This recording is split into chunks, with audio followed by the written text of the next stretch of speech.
Hello दोस्तों, RJ success point में आपका हार्दिक स्वागत है।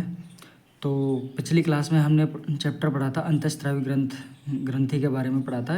तो उसके अंदर अपन ने ग्रंथियों के प्रकार को पढ़ा था कि दो प्रकार की ग्रंथियाँ होती है। एक तो अंतःस्रावी ग्रंथि, दूसरी होती है बाह्यस्रावी ग्रंथि। तो अंतःस्रावी ग्रंथि को हम एंडोक्राइन ग्रंथि भी बोल देते हैं, ग्लैंड भी बोल देते हैं, और बाह्यस्रावी ग्रंथि को एक्सोक्राइन ग्लैंड भी बोल देते हैं। तो अंतःस्रावी ग्रंथि के बारे में हमने पढ़ा था कि ऐसी ग्रंथियाँ जो अपने स्रावी पदार्थ को रक्त में डालती हैं तो उसे हम बोलते हैं अंतःस्रावी ग्रंथियाँ, ठीक है। और ऐसी ग्रंथियाँ जो अपने स्रावी पदार्थ को रक्त के बाहर स्रावित करती है तो उन्हें बोल देते हैं बाह्यस्रावी ग्रंथियाँ, ठीक है। ठीक है। उसके बाद इन ग्रंथियों में मतलब कि अंतःस्रावी ग्रंथियों में आप इस स्ट्रक्चर में देखिए एक बार इस डायग्राम में कि इनमें नलिकाएँ प्रेजेंट है, एब्सेंट है, नलिकाएँ नहीं है ना। तो यानी कि एंडोक्राइन ग्लैंड जो होती हैं, जो इनके अंदर नलिकाएँ एब्सेंट होती हैं, यानी कि अपने स्रावी पदार्थ को सीधे रक्त में डालती हैं, ठीक है। और ये एक्सोक्राइन ग्रंथियाँ होती है जो अपने स्रावी पदार्थ को सीधे नलिकाओं के माध्यम से सीधे किस में डालती हैं, यानी कि रक्त के बाहर डालती है, ठीक है। तो उसके बाद अंतःस्रावी ग्रंथियाँ जो होती हैं अपने इस जो जो ये स्रावी पदार्थ सिक्रेटरी पदार्थ स्रावित करती हैं तो उन्हें हम बोल देते हैं हार्मोन, ठीक है। यानी कि अंतःस्रावी ग्रंथियों के जो स्रावी पदार्थ को हम बोलते हैं हार्मोन। और हार्मोन के निर्माण की इस प्रक्रिया को हम बोल देते हैं दैहिक प्रभाव, ठीक है, यानी कि सिस्टमिक इफेक्ट। वैसे ही बाह्यस्रावी ग्रंथियों में स्रावी पदार्थ जो होता है उसे बोल देते हैं एंजाइम, ठीक है। नलिकाओं के माध्यम से रक्त के बाहर जब स्रावित होती है तो इस स्रावी पदार्थ को बोल देते हैं एंजाइम, ठीक है। तो एंजाइम के निर्माण की इस प्रक्रिया को बोलते हैं स्थानीय प्रभाव, यानी कि लोकल इफेक्ट, ठीक है। अपन ने इतना पढ़ा। तो यानी कि एंडोक्राइन और एक्सोक्राइन ग्लैंड के अंदर हमने अंतर देख लिया, ठीक है। तो यानी कि अंतःस्रावी ग्रंथि और बाह्यस्रावी ग्रंथि में हमने अंतर देख लिया, एंडोक्राइन और एक्सोक्राइन में। अब हम आगे पढ़ते हैं कि इनमें से कौन कौन सी ग्रंथियाँ एंडोक्राइन होती है, कौन कौन सी ग्रंथियाँ एक्सोक्राइन होती है, ठीक है। अब मैं एक ही नाम लूँगा इंग्लिश में, आप समझ जाओगे। अंतःस्रावी ग्रंथि को एंडोक्राइन बोलते हैं और बाह्यस्रावी ग्रंथि को एक्सोक्राइन ग्लैंड बोलते हैं। अब मैं एंडोक्राइन एक्सोक्राइन बोलूँगा, ठीक है, आप समझ जाना। अब हम आगे पढ़ते हैं कि एंडोक्राइन ग्रंथियाँ कितने प्रकार की होती, कितनी ग्रंथियाँ होती हैं, उनके बारे में हम अध्ययन करेंगे, क्योंकि अब अपना चैप्टर ही एंडोक्राइन ग्रंथि है, ठीक है। तो वैसे तो देखा जाए तो बाह्यस्रावी ग्रंथियाँ यानी कि एक्सोक्राइन ग्लैंड के अंदर एक तो यकृत और एक अग्नाशय, ये दो ग्रंथियाँ होती है जो एक्सोक्राइन ग्रंथियों का काम करती हैं, ठीक है। और एक मिक्स ग्लैंड होती है जो अग्नाशय ग्रंथि होती है जो एक्सोक्राइन और एंडोक्राइन दोनों की तरह काम करता है, ठीक है। उसके बाद अपन चैप्टर पढ़ते हैं कि अग्नाशय के एंडोक्राइन के तौर पे जो काम करती है। तो अग्नाशय के बारे में हम चैप्टर में आगे पढ़ेंगे। और मैंने आपको 2-3 बातें और बता दी थी कि सेक्स ग्लैंड के रूप में टेस्टिस और ओवरी होती हैं, और मास्टर्स ग्लैंड को बोलते हैं पीयूष ग्रंथि, ठीक है। और पीयूष ग्रंथि सब ग्रंथियों को कंट्रोल करती है। तो पीयूष ग्रंथि को कंट्रोल कौन कौन करता है, हाइपोथैलेमस। तो हाइपोथैलेमस होता है मास्टर ऑफ मास्टर ग्लैंड, ठीक है। और मिक्स ग्लैंड मैंने आपको बता ही दिया, अग्नाशय को बोलते हैं। लार्जेस्ट ग्रंथि होती है सबसे, यानी एंडोक्राइन और एक्सोक्राइन मिला के सबसे लार्जेस्ट ग्रंथि होती है लीवर, ठीक है। उसके बाद सेकंड नंबर पे होता है अग्नाशय। और लार्जेस्ट एंडोक्राइन ग्रंथि की बात की जाए, ये क्वेश्चन आ सकता है कि लार्जेस्ट एंडोक्राइन ग्लैंड कौन सी होती है। तो आपको मैंने कल बता ही दिया था, कल वाली क्लास में, कि थायराइड ग्रंथि, ठीक है। और स्मॉलेस्ट ग्रंथि होती है अपनी पीनियल ग्रंथि, ठीक है। स्मॉलेस्ट ग्रंथि होती है पीनियल ग्रंथि, ठीक। अब अपन आगे पढ़ते हैं इसी चैप्टर को। तो अपन मिक्स ग्लैंड के बारे में पढ़ेंगे, यानी कि एंडोक्राइन के तौर पे क्या काम करती है और एक्सोक्राइन के तौर पे क्या काम करती है अग्नाशय ग्रंथि, ठीक है। तो अपन अग्नाशय के बारे में पढ़ते हैं आज वाली क्लास से हम अग्नाशय के बारे में पढ़ेंगे। तो अब इसमें अग्नाशय ग्रंथि को समझने के लिए अपन ने एक स्ट्रक्चर बनाई है, सिंपल वे में स्ट्रक्चर बनाई है। वैसे अग्नाशय के आपने डाइजेस्टिव सिस्टम के अंदर पढ़ा भी होगा अग्नाशय के बारे में। तो अपन इसको नॉर्मली जैसे पढ़ते हैं कि मतलब मैंने स्ट्रक्चर बनाई, इसके अकॉर्डिंग पढ़ रहे हैं कि इसके अंदर क्या क्या होता है। तो इसके अंदर कैसे काम करती है कि मतलब मिक्स ग्लैंड के तौर पे ये एक्सोक्राइन के रूप में कैसे काम करती है और एंडोक्राइन के रूप में कैसे काम करती है, तो इसके बारे में देखते हैं। अब आप इसको देखो, इस स्ट्रक्चर को, ठीक है। इसमें ये बीच बीच में ये रेड रेड कलर की कोशिकाओं के गुच्छे हैं, कोशिकाओं का समूह, ठीक है। ये कोशिकाओं का जो समूह है ना, इन्हें बोलते हैं लेंगरहैंस के द्वीप समूह। क्या बोलते हैं? लेंगरहैंस के द्वीप समूह, ठीक है। जो एंडोक्राइन पार्ट होता है, इस ग्रंथि का एंडोक्राइन पार्ट होता है, ठीक है। और इन्हें आइसलैंड ऑफ लैंगरहैंस भी बोलते हैं, ठीक है, लैंगर हाउस, ठीक है। लैंगरहैंस के द्वीप समूह 3 टाइप्स के होते हैं, ठीक है, अल्फा, बीटा और गामा, ठीक है। अल्फा, बीटा और गामा सेल होती है इनके अंदर, लैंगरहैंस के द्वीप समूह के अंदर। तो अल्फा सेल किसका निर्माण करती है? ग्लूकागोन हार्मोन का। बीटा सेल किसका निर्माण करती है? इंसुलिन हार्मोन का। और गामा सेल किसका निर्माण करती है? सोमेटोस्टेटिन हार्मोन का, ठीक। यानी कि इसमें बीटा सेल करती है इंसुलिन हार्मोन का। हम इसके बारे में अच्छे से अध्ययन करेंगे अभी थोड़ी देर बाद में। तो मैंने आपको बता ही दिया था एंडोक्राइन की परिभाषा, जो अपने स्रावी पदार्थ को सीधे रक्त से किस में डालती है? सीधे रक्त में डालती है और हार्मोन का निर्माण करती है, ठीक है। तो ये हार्मोन का निर्माण हो रहा है। अब इसके अंदर अपन ने ये तो देख लिया कि मतलब कोशिकाओं को जो समूह है उन्हें लैंगरहैंस के द्वीप समूह कह रहे हैं। और एंडोक्राइन पार्ट है, ठीक है, एंडोक्राइन पार्ट है, इस स्ट्रक्चर के अंदर जो लिक्विड फॉर्म है उसे बोलते हैं हम एक्सोक्राइन पार्ट। यानी कि जो ये एक्सोक्राइन पार्ट जो है ना, ये लिक्विड, ये अग्नाशयी रस का निर्माण करता है, ठीक है, अग्नाशयी रस का निर्माण करता है। तो अपन ने ये इस स्ट्रक्चर में ये लिक्विड देखा, ये तो होता है एक्सोक्राइन पार्ट, जो किसका काम करता है? अग्नाशयी रस का। और इसके अंदर जो कोशिकाओं के समूह होता है, जिन्हें लैंगरहैंस के द्वीप समूह बोलते हैं, वो कितने प्रकार के सेल्स होती हैं उसके अंदर? 3 प्रकार के, अल्फा, बीटा और गामा सेल्स, ठीक है। अल्फा सेल्स में ग्लूकागोन हार्मोन स्रावित करती है, बीटा सेल के अंदर इंसुलिन हार्मोन, अल्फा सेल के अंदर सोमेटोस्टेटिन हार्मोन, ठीक है। अब इसके बारे में अपन पढ़ते हैं। इसका द्रव भाग मैंने बता दिया, बाह्य स्रावी भाग बनाता है और लैंगरहैंस के द्वीप समूह इस ग्रंथि का अंतःस्रावी भाग बनाते हैं, ठीक है। लैंगरहैंस के द्वीप समूह 3 प्रकार की सेल्स होती हैं, अल्फा, बीटा और गामा सेल, ठीक है। बीटा सेल्स द्वारा इंसुलिन हार्मोन का स्रावण होता है, ठीक है। मैंने ये पढ़ा दिया आपको। अब अपन आगे पढ़ते हैं। अपन बीटा सेल के बारे में पढ़ेंगे कि इंसुलिन हार्मोन क्या करते हैं। तो इंसुलिन हार्मोन के बारे में अपन पढ़ते हैं कि किस तरीके से अपने शरीर के अंदर काम करता है, ठीक है। सबसे पहले देखते हैं, ये प्रोसेस है पूरा। ये देखने में डिफ़िकल्ट लग रहा है, पर आपको अगर पूरे पेशेंस के साथ देखा तो आपको सब कुछ समझ में आएगा इसके अंदर आराम से, ठीक है। ध्यान से देखना। इंसुलिन हार्मोन, सबसे पहले ह्यूमन क्या करता है? खाना खाता है, ठीक है। फूड के अंदर क्या होता है? कार्बोहाइड्रेट, ठीक है, कार्बोहाइड्रेट रहता है। कार्बोहाइड्रेट के अंदर स्टार्च, वसा वगैरह सारी चीज़ें होती हैं। कार्बोहाइड्रेट के अंदर क्या होता है? ग्लूकोज, ठीक है। जब ये ग्लूकोज हम खाना खाते हैं तो ग्लूकोज डाइजेस्टिव सिस्टम की वजह के तौर पे, जब जैसे डाइजेस्टिव सिस्टम के थ्रू खाना खाते हैं अपन, तो उसका डाइजेशन होता है। डाइजेशन होने के बाद उसका स्वांगीकरण होता है, एब्जॉर्प्शन होता है। उसके बाद वो ब्लड के पास जाता है, ठीक है, वो ग्लूकोज में कन्वर्ट हो गया। तो ग्लूकोज ब्लड में जाएगा, तो ग्लूकोज जब सीधे खाना खाने के बाद ग्लूकोज किस में गया? ब्लड में। तो ग्लूकोज जैसे ब्लड में जाता है तो ग्लूकोज का लेवल हाई हो जाता है। तो कई बार जैसे आदमी के बॉडी के अंदर जैसे इंसुलिन की कमी हो जाती है तो ग्लूकोज का लेवल बढ़ जाता है। तो आदमी के अंदर वही बात है, फिर डायबिटीज़ वाली प्रॉब्लम आ जाती है, ठीक है। तो इंसुलिन क्या काम करता है अपन ये देखते हैं। अब जैसे नॉर्मल एडल्ट आदमी होता है, उसका मतलब जो स्वस्थ इंसान होता है, तो उसके अंदर इंसुलिन का हार्मोन नॉर्मल रहता है, ठीक है। तो इंसुलिन हार्मोन का जब लेवल नॉर्मल रहता है, तो जब खाना खाते हैं तो जो ग्लूकोज होता है, तो ग्लूकोज ब्लड में आ जाता है। तो इंसुलिन का काम होता है कि ग्लूकोज को है ना, मतलब इंसुलिन क्या करता है? ग्लूकोज को ब्लड से माइटोकॉन्ड्रिया तक पहुंचाता है। क्या? इंसुलिन ग्लूकोज को ब्लड से माइटोकॉन्ड्रिया तक पहुंचाता है। यही काम सिर्फ इंसुलिन का होता है, इंसुलिन हार्मोन का। अगर आपको समझ में नहीं आया तो दोबारा बता दूंगा कि ब्लड से सीधे ग्लूकोज को माइटोकॉन्ड्रिया तक पहुंचाने का काम जिस हार्मोन का होता है वो इंसुलिन हार्मोन होता है, ठीक है।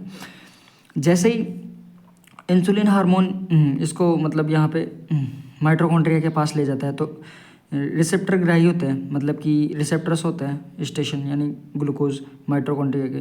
तो ग्लूकोज को ये एक्सेप्ट करते हैं।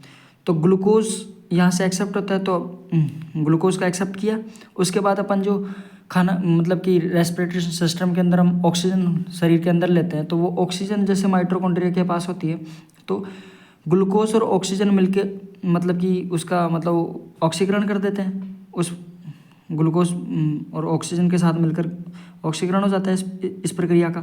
ऑक्सीकरण होने के बाद माइटोकॉन्ड्रिया में एनर्जी फॉर्मेशन हो जाता है, यानी एनर्जी का निर्माण होता है। तो एनर्जी का जब फॉर्मेशन होता है, तो एक बात बताओ मेरे को, तो आदमी को एनर्जी मिलेगी तो वो वर्क करेगा तो ऑब्वियस सी बात है एनर्जी अंगों के अंदर जाएगी।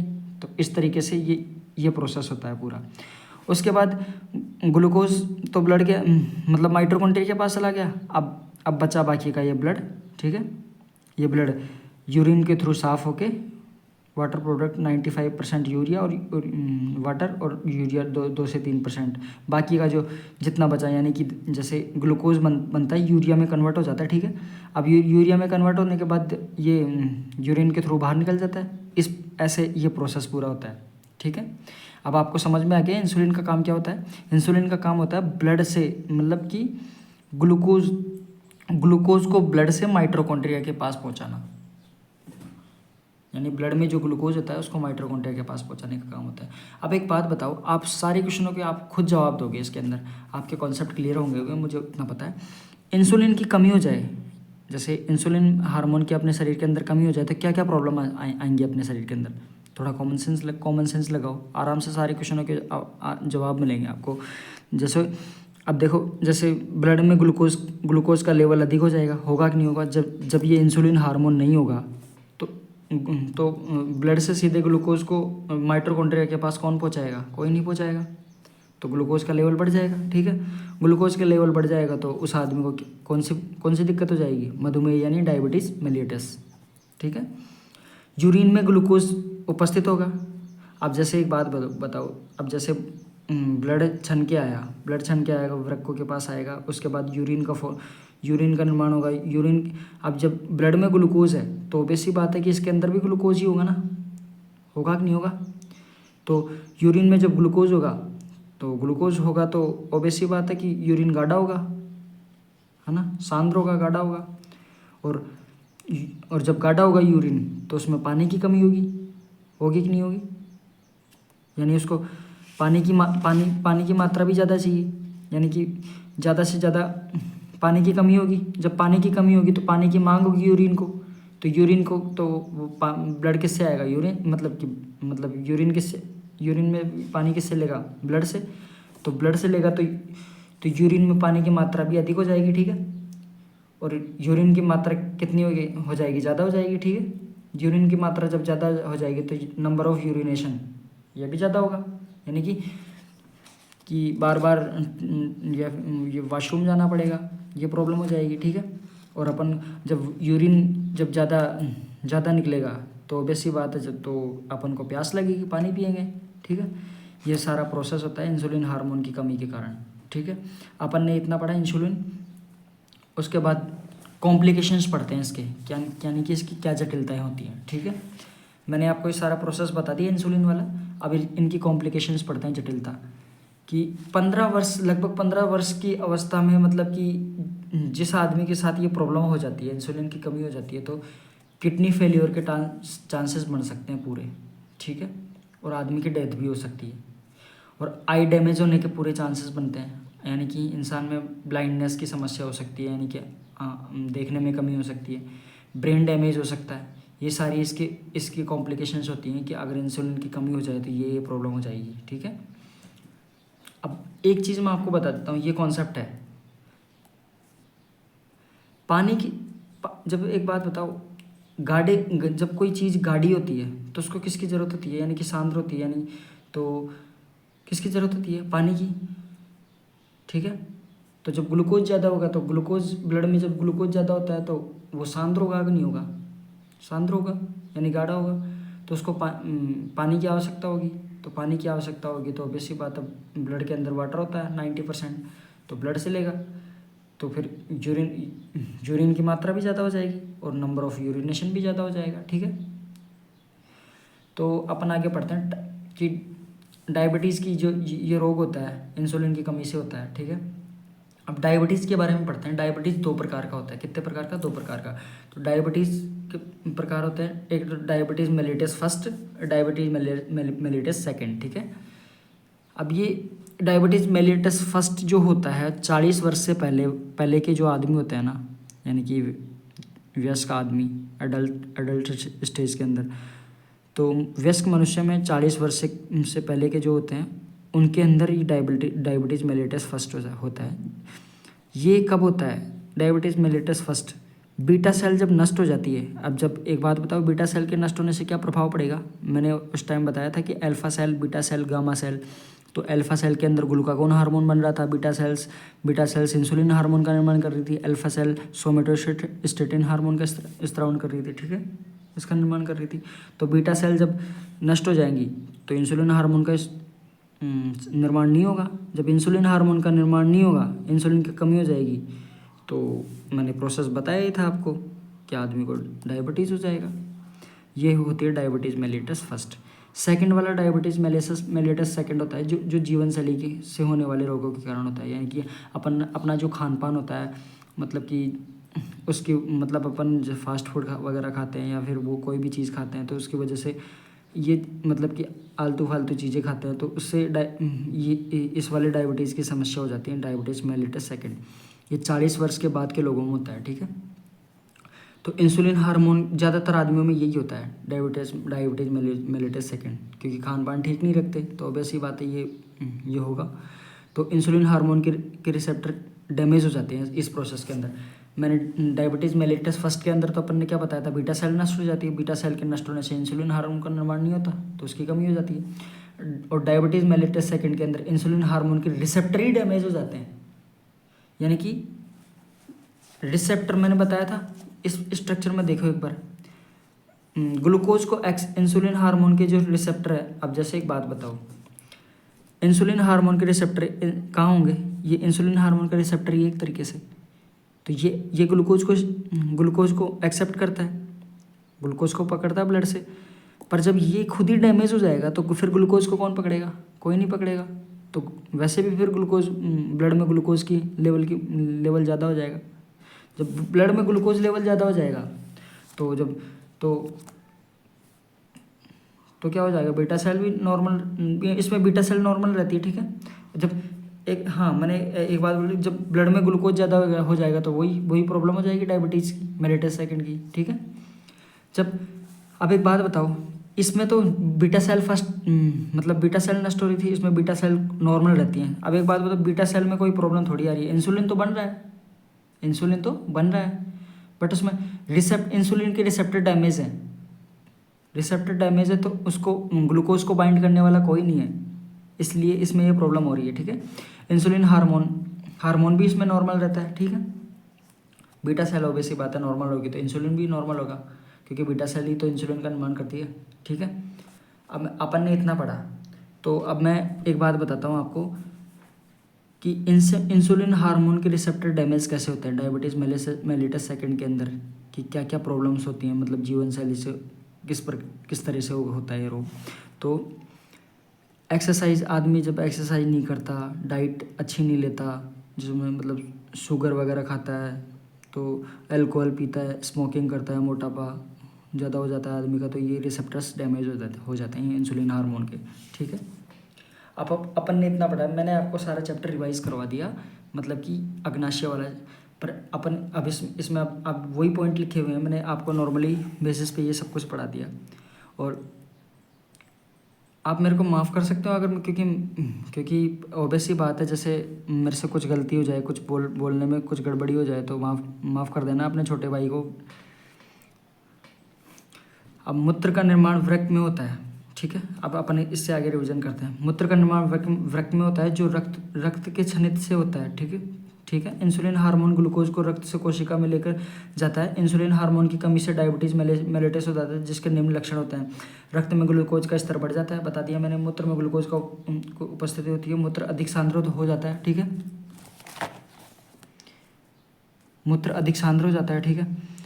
मूत्र त्यागने की संख्या बढ़ जाती है, प्यास अधिक लगती है। डायबिटीज़ दो प्रकार के होते हैं, diabetes mellitus first, diabetes mellitus second. मैंने ये सब कुछ पढ़ा दिया आपको, आराम से देख लो एक बार से, ठीक है। अब आगे चलते हैं। डायबिटीज़ मेलिटस सेकंड की जटिलताएं क्या क्या होती हैं। डायबिटीज मेलिटस की जटिलताएं, किडनी फेल होती है, आई डैमेज होती है, ब्रेन डैमेज होता है, बता दिया मैंने। ये अपना अग्नाशय वाला कंप्लीट हुआ, ठीक है। अब अपन आगे पढ़ेंगे। इसमें कोई चीज़ समझ में नहीं आई हो तो आप कमेंट बॉक्स में मेरे को ज़रूर बताना, मैं आपको इसका सॉल्यूशन ज़रूर दूंगा अगली क्लास के अंदर। क्योंकि अगर ये थोड़ा मतलब इसमें ये वाला थोड़ा किसी को समझ में नहीं आया, ये वाला क्वेश्चन, तो मेरे को बताइएगा, मैं इसको दोबारा समझा दूंगा आराम से नॉर्मल वे में। तो किसी को कोई प्रॉब्लम हो तो कमेंट बॉक्स में ज़रूर बताना। अब अपन आगे पढ़ते हैं पीयूष ग्रंथि के बारे में, कि पीयूष ग्रंथि किस तरीके से काम करती है। आगे पढ़ते हैं पीयूष ग्रंथि के बारे में, सेकंड टॉपिक। तो पीयूष ग्रंथि के बारे में मैंने आपको कुछ टॉपिक्स बताए भी थे पीयूष ग्रंथि के बारे में, कुछ फैक्ट्स, कि पीयूष ग्रंथि को अपन क्या बोलते हैं, मास्टर ऑफ मास्टर ग्लैंड्स, ठीक है। यानी कि नहीं, मास्टर ग्लैंड्स बोलते हैं हम, क्योंकि और हाँ हाइपोथैलेमस इसको कंट्रोल करता है, तो उसको बोलते हैं मास्टर ऑफ मास्टर ग्लैंड, ठीक है। ये सभी ग्रंथियों को कंट्रोल करती है, इसलिए इसे मास्टर ग्लैंड बोलते हैं, ठीक है। मास्टर ग्लैंड, ठीक है। जब इसे मास्टर ग्लैंड बोलते हैं, ठीक है। तो अपन इसको समझने के लिए 3 भागों में बांट देते हैं क्योंकि पीयूष ग्रंथि है ना, मतलब कि आगे मतलब अग्रपाली, मध्यपाली और पश्चपाली। यानी कि जैसे ये कोई पीयूष ग्रंथि है, जैसे कुछ भी ले लो आप, जैसे ये पीयूष ग्रंथि है ये, ठीक है। तो इसका ये आगे वाला पार्ट है, ये बीच वाला पार्ट है, ये पीछे वाला पार्ट है, ठीक है। जब इसका इस तरीके से इसको डिवाइड करते हैं तो अग्रपाली के अंदर कौन कौन से हार्मोन सिक्रेट होते हैं, मध्यपाली के अंदर कौन कौन से सिक्रेट होते हैं, और पश्चपाली के अंदर कौन कौन से सिक्रेट होते हैं। तो एंटीरियर लोब के अंदर 6 हार्मोन सिक्रेट होते हैं। उनके नाम है prolactin hormone, growth hormone, ACTH यानी कि एड्रिनल कोर्टिकोट्रोपिक हार्मोन, ठीक है। उसके बाद थायराइड स्टिमुलेटिंग हार्मोन, उसके बाद है ल्यूटिनाइजिंग हार्मोन, और उसके बाद है फॉलिकल स्टिमुलेटिंग हार्मोन, ठीक है। फॉलिकल स्टिमुलेटिंग हार्मोन और ल्यूटिनाइजिंग हार्मोन टेस्टिस और ओवरी के बारे में बताता है कि ये हार्मोन मतलब लैंगिक जनन से संबंधित होते हैं, मतलब सेक्सुअल रिप्रोडक्शन से संबंधित, ठीक है। तो अपन ने इनके नाम मैं दोबारा बता देता हूँ, आपको याद हो जाएंगे। अग्रपाली के अंदर प्रोलैक्टिन हार्मोन सिक्रेट होता है, ग्रोथ हार्मोन सिक्रेट होता है, एड्रिनल कोर्टिकोट्रोपिक हार्मोन, ठीक है। कोई बात नहीं, नाम नहीं बोलने में आ रहे मेरे से, खुद से नाम नहीं बोलने में आ रहे तो कोई नहीं, तो आराम से याद हो जाएंगे। एड्रिनल कोर्टिकोट्रोपिक हार्मोन, ठीक है। Thyroid stimulating hormone, luteinizing hormone, follicle stimulating hormone. किसी को प्रॉब्लम है तो नोट कर सकता है, ठीक है। उसके बाद मध्यपाली के अंदर MSH हार्मोन सिक्रेट होता है, जो कौन सिक्रेट करता है, पीनियल ग्रंथि, ठीक है। पीनियल ग्रंथि के बारे में मैंने बता दिया था कि स्मॉलेस्ट एंडोक्राइन ग्लैंड है, ठीक है। उसके बाद पश्चपाली के अंदर 2 हार्मोन सिक्रेट होते हैं, एक ऑक्सीटोसिन हार्मोन और एक वेसोप्रेसिन हार्मोन, ठीक है। पश्चपाली के अंदर यानी कि पोस्टीरियर लोब के अंदर कौन कौन से हार्मोन होते हैं, ऑक्सीटोसिन हार्मोन और वेसोप्रेसिन हार्मोन, ठीक है। उसके बाद इस किस ग्रंथि को ये ग्रंथि कंट्रोल करती है, यानी कि अपनी पीयूष ग्रंथि होती है, इसे अपन मास्टर ग्रंथि बोलते हैं। तो ये किस ग्रंथि को कंट्रोल होती है, यानी कि किस ग्रंथि के ऊपर मास्टर होती है। तो ये मास्टर ग्रंथि होती किस को कंट्रोल करती है, पीनियल ग्रंथि को कंट्रोल करती है, एड्रिनल ग्रंथि को कंट्रोल करती है, थायराइड ग्रंथि को कंट्रोल करती है, टेस्टिस को कंट्रोल करती है, ओवरी को कंट्रोल करती है। अपन ने ये देखा, इसके अंदर ये देखो एक बार, पीनियल ग्रंथि को MSH को सेक्रेट कर रही थी, है ना, स्रावित कर रही थी। एड्रिनल ग्रंथि को कौन, ये देखो ACTH, एड्रिनल कोर्टिकोट्रोपिक हार्मोन, ठीक है। थायराइड को थायराइड ग्रंथि को थायराइड स्टिमुलेटिंग हार्मोन, ठीक है। टेस्टिस ओवरी लुटेनाइजिंग और फॉलिकल स्टिमुलेटिंग हार्मोन, ठीक है। इनके ऊपर मास्टर ग्रंथि होती है, इन सबको कंट्रोल करती है ये ग्रंथि, ठीक है। यानी कि इनकी इसके आगे अपन ये भी लिख सकते हैं कि ये इनको क्या करती है, कंट्रोल। अब अपन क्रम वाइज क्रम इनके बारे में स्टडी करते हैं, ठीक है। अब सबसे पहले देखते हैं अपन प्रोलैक्टिन हार्मोन कि प्रोलैक्टिन क्या करता है। आप इसमें इसको पहले पूरा पढ़ो, प्रोलैक्टिन, ठीक है। इसमें क्या नाम आ रहा है, लैक्ट, प्रोलैक्टिन यानी लैक्ट का मतलब होता है मिल्क, ठीक है। यानी कि अपन लैक्टोबैसिलस नहीं पढ़ा क्या, जैसे दही, दूध से दही बनने की प्रक्रिया, लैक्ट, तो लैक्ट को अपन दूध बोल देते हैं, ठीक है। तो यानी कि प्रोलैक्टिन, अब नाम से पता लग गया कि दूध का फॉर्मेशन करती है, ठीक है। तो प्रोलैक्टिन हार्मोन के बारे में पढ़ते हैं कि प्रोलैक्टिन हार्मोन किसका निर्माण करता है, दूध का निर्माण करता है, ठीक है। मिल्क फॉर्मेशन हार्मोन भी बोल देते हैं इसे, ठीक है। मेल के अंदर ये एब्सेंट होता है, ऑब्वियस सी बात है, मेल के अंदर ये एब्सेंट होता है, ठीक है। प्रेगनेंसी के बाद 6 से 8 मंथ तक सिक्रेट होता है, कितने तक प्रेगनेंसी होती है, प्रेगनेंसी के बाद 6 से 8 मंथ के, यानी कि प्रेगनेंसी होने के बाद 6 से 8 मंथ तक सिक्रेट होता है, माता के स्तन में दुग्ध का स्त्रावन करता है, ठीक है। पढ़ लिया। उसके बाद अपन पढ़ते हैं, ये अपना प्रोलैक्टिन हार्मोन पढ़ लिया। अगर इसमें कोई प्रॉब्लम है तो मेरे को ज़रूर बताइए कि कमेंट बॉक्स में। अब अपन आगे बढ़ते हैं, ऑक्सीटोसिन के बारे में पढ़ते हैं कि ऑक्सीटोसिन के बारे में क्या बता रखा है। मैं इसका वापस से रिवीजन करवाऊंगा। ऑक्सीटोसिन हार्मोन कब सिक्रेट होता है, ऑक्सीटोसिन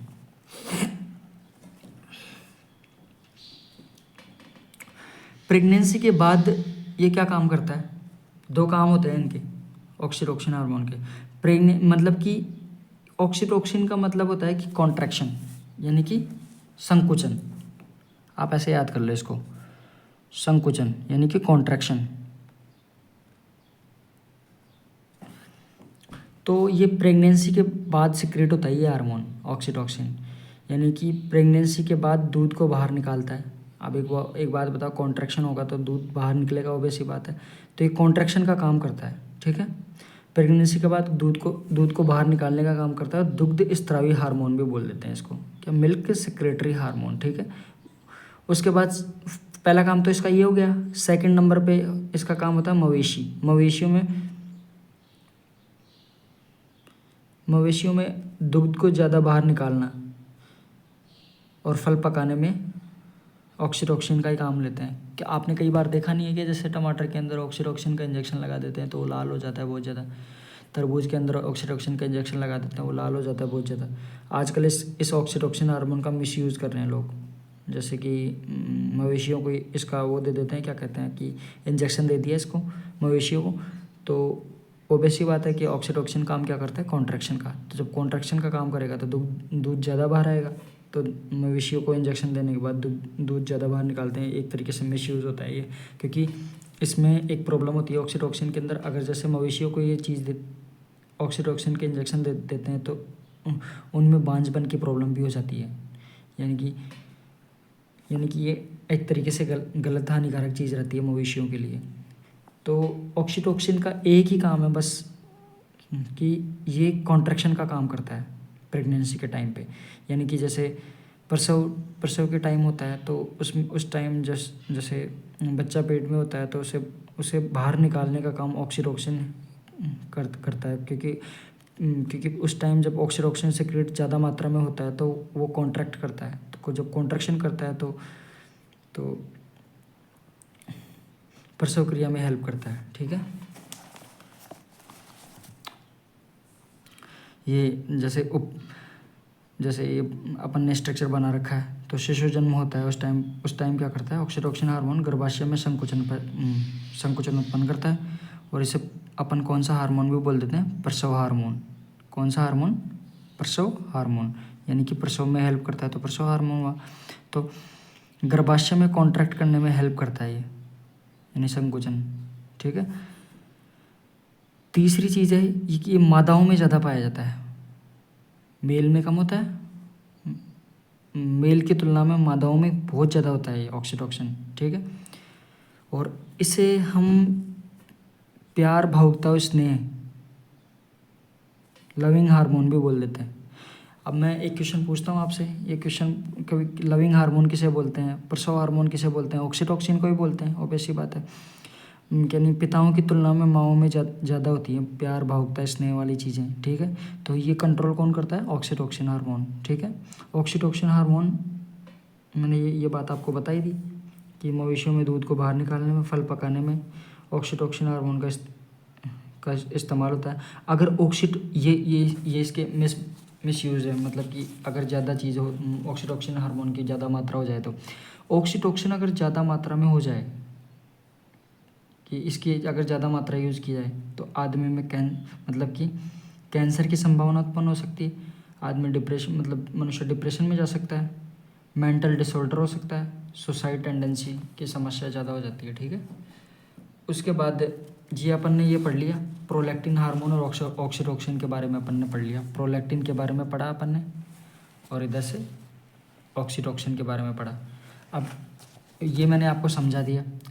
अब ये इसी के अंदर प्रोलैक्टिन हार्मोन का पूरा जो मैंने समझाया था वो सब कुछ दे रखा है आराम से, तो कोई बात नहीं, इसको रिवीजन कर लेते हैं दोबारा।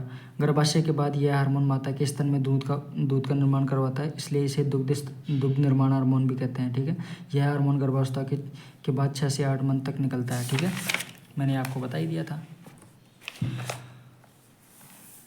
अब ऑक्सीटोसिन के बारे में भी वो सारी चीज़ें मैंने आपको क्लियर कर दी, वही सारी चीज़ें हैं कि ऑक्सीटोसिन हार्मोन गर्भाशय के बाद यह हार्मोन माता के स्तन से दूध बाहर निकालने का कार्य करता है, इसलिए इसे दुग्ध स्रावी हार्मोन कहते हैं। प्रसव के समय यह हार्मोन गर्भाशय में संकोचन करता है, इसलिए इसे शिशु जन्म संभव हो पाता है, इसलिए इसे प्रसव हार्मोन भी कहते हैं। यह हार्मोन नर की तुलनाओं में महिलाओं में अधिक पाया जाता है, ठीक है। नर की तुलनाओं में महिलाओं में अधिक पाया जाता है। यह हार्मोन प्यार, भावुकता, स्नेह के लिए जिम्मेदार होता है, ठीक है। इसलिए इसे लविंग हार्मोन भी बोलते हैं। वर्तमान में इसका दुरुपयोग फलों को पकाने और मवेशियों में अत्यधिक दूध को बाहर निकालने में किया जाता है। इस कारण इससे कैंसर, तनाव, डिप्रेशन, ये सारी चीज़ें मनुष्यों में लगातार बढ़ते जा रहे हैं, ठीक है। ये अपना हुआ 2 हार्मोन की ऑक्सीटोसिन और प्रोलैक्टिन हार्मोन। अब अपन तीसरा पढ़ेंगे एडीएच, कि एडीएच क्या होता है। एडीएच की को वेसोप्रेसिन हार्मोन भी बोल देते हैं, ठीक है। ये वेसोप्रेसिन हार्मोन जो होता है वो, इसका काम तो अपन बाद में पढ़ेंगे, पर ये डेजर्ट जो एनिमल्स होते हैं, यानी कि जो मरुस्थल में जो एनिमल्स होते हैं उनमें एडीएच की मात्रा ज़्यादा होती है, ठीक है। यानी कि ये जो वाटर होता है उसका मतलब कि वो करता है, मतलब कि वाटर को एक्सेप्ट करता है कि वो मतलब वाटर वेस्ट का काम नहीं करता है, कि एडीएच वाटर को अवशोषित कर लेता है, यानी कि उसका एब्जॉर्प्शन कर लेता है, ठीक है। एडीएच एंटी डायूरेटिक हार्मोन, ठीक है। वेसोप्रेसिन, ये वेसोप्रेसिन क्या काम करता है, आइए इसके बारे में पढ़ते हैं अपन। क्या होता है, जैसे अपन मतलब अपने ब्लड से जैसे मतलब कि छन के जाता है, यूँ वृक्क के अंदर आता है छनने के लिए, तो उसके अंदर 95% वाटर होता है, ठीक है, और 2 से 3% यूरिया होता है। जब वो छनता है तो जैसे वोमेन संपुट से के अंदर से छनता है, वृक्क के अंदर वोमेन संपुट से छनते हुए जैसे वो समीपस्थ कुंडलिक नलिका और दूरस्थ कुंडलिक नलिका से होते हुए उसका अब्जॉर्प्शन होता है, ठीक है, उस वाटर का, एक्स्ट्रा वाटर का अब्जॉर्प्शन। जैसे उस वाटर का अब्जॉर्प्शन होता है, तो जब उस वाटर का अब्जॉर्प्शन कम होता है तो ऑब्वियस सी बात है, जब एडीएच जो हार्मोन होता है, एडीएच का काम होता है कि जो एक्स्ट्रा वृक्क के अंदर यानी किडनी के अंदर जो एक्स्ट्रा वाटर रहता है उसको एब्जॉर्ब करने का काम करता है एडीएच हार्मोन, ठीक है। अब देखो यहाँ से इस वाटर को एब्जॉर्ब करेगा एडीएच हार्मोन। एडीएच हार्मोन जब इसको एब्जॉर्ब करेगा और इसको एब्जॉर्ब करके ये डायरेक्ट ब्लड में डालेगा इस वाटर को, ठीक है। ये काम होता है एडीएच का, यानी एडीएच काम करता है वाटर लॉस को कम करने का, ठीक है। यानी कि वृक्क से सीधे अवशिष्ट वाटर को वृक्क को सीधे ब्लड में डालने का काम करता है। एक्स्ट्रा वाटर यानी एक्स्ट्रा अवशिष्ट नहीं, एक्स्ट्रा वाटर को ब्लड में डालने का काम करता है एडीएच हार्मोन, ठीक है। वाटर लॉस को कम करता है। अगर एडीएच की मात्रा ज़्यादा हो जाती है तो यूरिनेशन की संख्या कम हो जाती है, यानी कि वाटर यानी कि किडनी से वाटर ब्लड में ज़्यादा चला जाता है, ठीक है। तो ठीक है, इतना पढ़ा अपन ने। एडीएच की फुल फॉर्म होती है एंटी डायूरेटिक हार्मोन। और जब ये नॉर्मल रहता है तो डायूरिया नहीं होता, ठीक है। डायूरिया के बारे में अपन पढ़ते हैं कि जैसे नाम में इसके आ रहा है एंटी डायूरेटिक, एंटी मतलब उल्टा, डायूरेटिक यानी कि डायूरिया को रोकता है, ठीक है, नियंत्रण करता है उसको। तो एंटी डायूरेटिक हार्मोन होता है एडीएच हार्मोन, ठीक है। उसके बाद अपन पढ़ते हैं कि एडीएच हार्मोन पानी को मूत्र से रक्त में लेके जाता है कि नहीं लेके जाता, मूत्र को एडीएच हार्मोन पानी को मूत्र से रक्त में लेके जाता है 10 से 15% वाटर को। इसलिए ये हार्मोन मूत्र के द्वारा होने वाले पानी की हानि को कम कर देता है, ठीक है। इस हार्मोन की कमी से डायूरिया हो जाता है, होता है कि नहीं होता। अगर एडीएच हार्मोन एडीएच के नाम ही है एंटी डायूरेटिक हार्मोन, एंटी मतलब उल्टा, डायूरेटिक मतलब डायूरिया, ठीक है। तो इस हार्मोन की कमी होगी तो यानी एंटी डायूरेटिक हार्मोन की कमी होगी तो डायूरिया होगा कि नहीं होगा, डायूरिया ज़्यादा होगा तो डायूरिया हो जाएगा। इसलिए इस हार्मोन को क्या बोलते हैं, एंटी डायूरेटिक हार्मोन, यानी कि डायूरिया को ये रोकता है, ठीक है। यह हार्मोन मतलब ये हार्मोन जो है रक्त दाब बढ़ाता है कि नहीं बढ़ाता, ठीक है। यह हार्मोन रक्त दाब बढ़ा देता है, इसलिए इसे वेसोप्रेसिन हार्मोन भी बोल देता है। यानी रक्त दाब ऐसे बढ़ा देता है कि जब वाटर लेवल जब ब्लड वेसल्स में ज़्यादा होगा, तो जब ब्लड वेसल्स में ज़्यादा होगा वाटर लेवल तो ब्लड वेसल्स की वाल पर जो प्रेशर लगेगा उसे ब्लड प्रेशर बोल देंगे। तो एक तरीके से ये ब्लड का प्रेशर बढ़ा रहा है। तो जब ब्लड का प्रेशर बढ़ा रहता है तो इस हार्मोन को बोलते हैं वेसोप्रेसिन हार्मोन, यानी ये हार्मोन रक्त दाब को बढ़ा देता है, इसलिए इसे क्या बोलते हैं, वेसोप्रेसिन हार्मोन। अल्कोहल, चाय, कॉफ़ी के अत्यधिक सेवन से होता ये एडीएच हार्मोन होता है, हार्मोन कम हो जाता है, ठीक है। यानी कि अल्कोहल, चाय, कॉफ़ी अत्यधिक पीने से एडीएच हार्मोन कम हो जाता है। तो एडीएच हार्मोन कम हो जाएगा तो ऑब्वियस सी बात है कि मूत्र त्यागने की संख्या बढ़ जाएगी। एडीएच क्या करता है, वाटर लॉस को कम करता है ना। जब एडीएच कम होगा तो वाटर लॉस ज़्यादा होगा तो यूरिनेशन की संख्या बढ़ जाएगी, ठीक है। अब अपन यहाँ पे पढ़ते हैं एडीएच के बारे में कि एडीएच की कमी से क्या होता है। अब मैंने कॉन्सेप्ट आपके क्लियर करवा दिया, आप खुद बताओ कि जब एडीएच की कमी होगी, यानी कि एक ऐसे एडीएच को ऐसे तुलना कर लिया करो डायरेक्टली कि एडीएच की कमी होगी तो वाटर लॉस बढ़ जाएगा, एडीएच की कमी होगी तो वाटर लॉस बढ़ जाएगा। तो एडीएच की कमी हो गई तो यूरिया में वाटर अधिक होगा, ठीक है, होगा कि नहीं होगा। और यूरिन भी ज़्यादा होगा तो इस प्रॉब्लम को बोल देंगे डायूरिया। यानी कि डायूरिया तब होता है जब एडीएच की कमी होती है, तो नंबर ऑफ यूरिनेशन भी बढ़ जाएगा, यानी मूत्र त्यागने की संख्या भी बढ़ जाएगी। और एडीएच की मात्रा अगर ज़्यादा होती है तो यूरिया में वाटर कम होगा और यूरिन भी कम होगा और नंबर ऑफ यूरिनेशन भी कम हो जाएगा, होगा कि नहीं होगा, क्योंकि एडीएच का काम ही होता है कि वाटर लॉस को कम करना, ठीक है। अब उसके बाद वेसोप्रेसिन के बारे में पढ़ते हैं कि वेसोप्रेसिन किस तरीके से काम करता है। कि ये मतलब वही बात है कि एडीएच को ही वेसोप्रेसिन हार्मोन बोल देते हैं। जब ये जो एक्स्ट्रा वाटर रहता है किडनी के अंदर, यानी कि तो उस एक्स्ट्रा वाटर को जब एंटी डायूरेटिक हार्मोन यानी एडीएच जब उसको लेके ब्लड के पास जाता है तो ब्लड में वाटर को छोड़ देता है। जब ब्लड में वाटर को छोड़ देता है तो ब्लड प्रेशर हाई होगा कि नहीं होगा, ब्लड वेसल्स के अंदर होगा, एक्स्ट्रा वाटर आ जाएगा उसके अंदर। तो एक तरीके से वेसोप्रेसिन जो होता है ब्लड प्रेशर को बढ़ाता है, ठीक है। जब ब्लड प्रेशर को बढ़ाएगा इसलिए इसे वेसोप्रेसिन हार्मोन बोल देते हैं। अब कुछ मैं टर्म आपको बताऊंगा, ध्यान से देखना।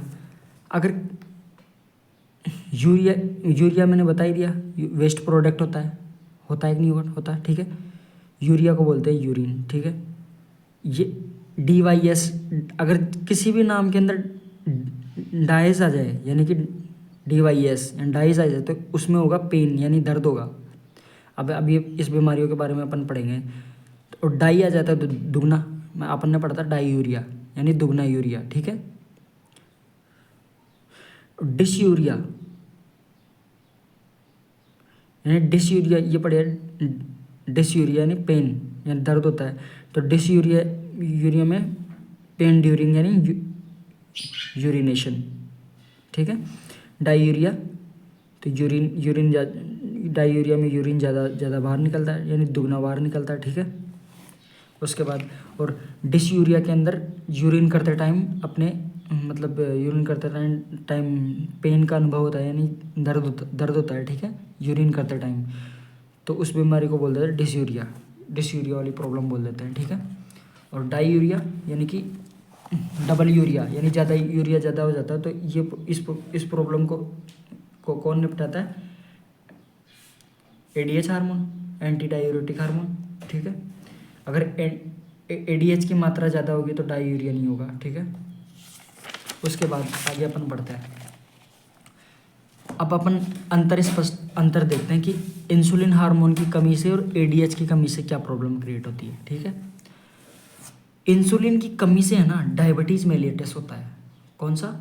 Diabetes mellitus. और एडीएच की कमी से होता है डायबिटीज़ इंसिपिडस। हमेशा याद रखना ये बात कि इंसुलिन की कमी से होता है डायबिटीज़ मेलिटस और एडीएच की कमी से होता है डायबिटीज़ इंसिपिडस। और इसके बारे में अपन ने इंसुलिन के बारे में अपन ने पढ़ी लिया किस तरीके से डायबिटीज़ मेलिटस होता है। वापस देख लो, ब्लड में ग्लूकोज की मात्रा अगर ज़्यादा हो जाती है तो ऑब्वियस सी बात है कि जहाँ इंसुलिन नहीं होगा तो ग्लूकोज को कोई रिसेप्टर एक्सेप्ट ही नहीं करेगा इंसुलिन का। जब इंसुलिन